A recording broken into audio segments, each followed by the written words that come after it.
don't know about you, but I literally feel like I've been living in a parallel universe the past 24 hours. Anytime I am exposed to the corrupt and crooked mainstream media coverage of Axel Rudicabanner. Sadly, my prediction came true. The Southport Massacre cover-up didn't end with his guilty plea, the court case, or yesterday's 52-year sentencing. Because the usual suspects in the establishment are doing everything other than deal with the actual facts at hand.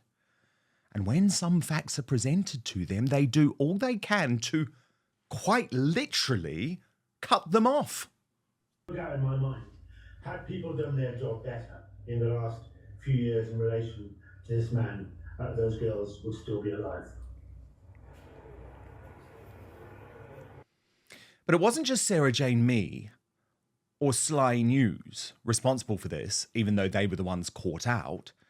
The BBC, the British bashing coverage has been typically thick, or at least it treats us as if we are thick. Why Heart Space? Why an event where it was just young ladies, just young girls? And was it because of their vulnerability? And that piece of the evidence I've not been able to find throughout this investigation. I want to scream. I mean, why? What could it have been? I mean, the Al-Qaeda training manual, the rice and production, the conversion to Muslim behind bars and Belmarsh. Was that not enough of a sign? But this is diversion on steroids, with the British Bashing Corporation allowing Dale Vince to blame social media on question time with no pushback.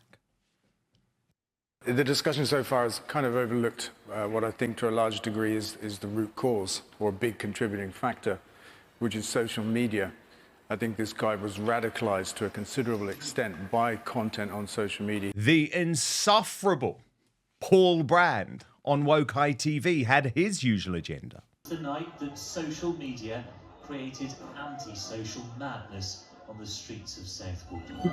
They hurled bricks and fireworks, fueled by accusations thrown online. Police in riot gear, left trying to contain violence that even they feel now could have been countered in other ways. I mean, it's just utterly ludicrous. It is utterly ludicrous to think that it was misinformation and disinformation that impacted the anger. We're still angry, and we know everything now, apparently.